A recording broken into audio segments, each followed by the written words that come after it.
শীতকালে যদি গরম গরম বিকালের নাস্তা হয় 1 কাপ চায়ের সঙ্গে, তাহলে কিন্তু বিকেলটা একেবারে জমে যায়।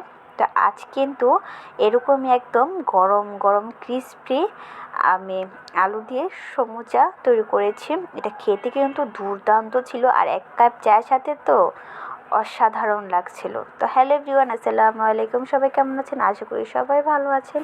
তো চলুন ভিডিওটি শুরু করা যাক। যেহেতু এখন শীতকাল, তো নতুন আলু তো বের হয়ে গিয়েছে অলরেডি।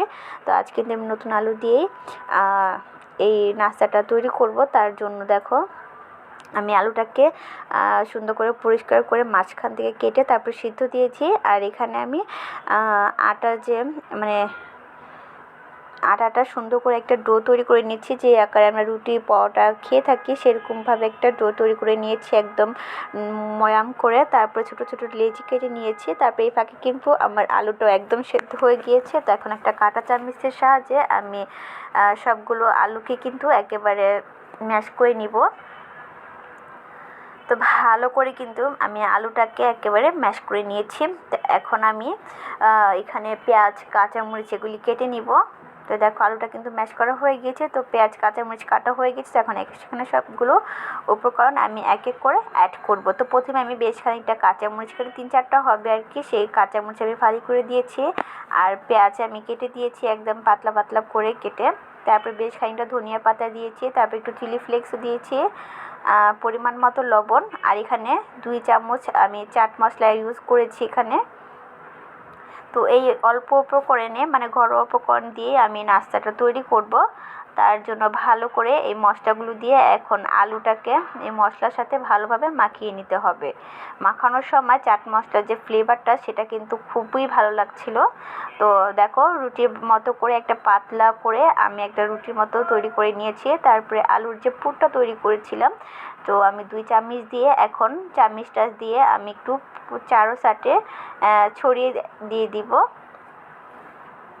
দেখো, পারফেক্টভাবে সব দিকে ছড়িয়ে গিয়েছে। তো আমি আরেকটা রুটি নিয়ে পাতলা রুটি নিয়ে সেটার উপরে এখানে অ্যাড করে দিব। তারপরে যে পিৎজা কাটার যে থাকে, সেটা দিয়ে আমি সুন্দর করে ছোট ছোট করে কিউব কিউব করে এগুলিকে কেটে নেব।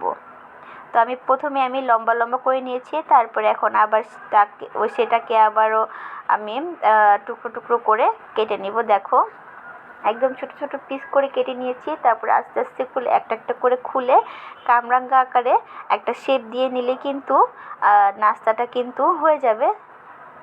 দেখো, আমি একটা তৈরি করে দেখিয়েছি, একদম কামরাঙ্গা শেপের মতো হয়েছে। দেখতেও কিন্তু খুবই কিউট হয়েছিল, আর খেতেও দারুণ হয়েছিল। তো এখন সবগুলো একই রকম করে নিয়েছি আমি। দেখো, এখন গরম গরম তেল কিন্তু আমি গরম হতে বসিয়ে দিয়েছিলাম। আর গরম গরম তেলে সবগুলো একটা একটা করে আমি ছেড়ে হাই হিটে প্রথমে রেখে দিব। তারপর একটু মিডিয়াম আছে এগুলিকে লাল লাল মচমচে করে ভেজে নিব। প্রত্যেকটা আমি উল্টে পাল্টে একেবারে লাল লাল মচমচে করে এগুলিকে আমি ভেজে তুলে নিয়েছি। এখন দেখো, একটা বাটিতে পরিবেশন করব সসের সাথে। দেখতেই কিন্তু অনেকটা লোভনীয় হয়েছে না? খেতেও কিন্তু অসম্ভব মজার ছিল। বিকালের নাস্তা হিসেবে একেবারে পারফেক্ট। তো তোমরা ভালো লাগলে একবার হলেও ট্রাই করে দেখতে পারো। আর ভিডিওটি ভালো লাগলে like, share, comment and subscribe করে পাশে থাকবে। তো আজ এই পর্যন্তই।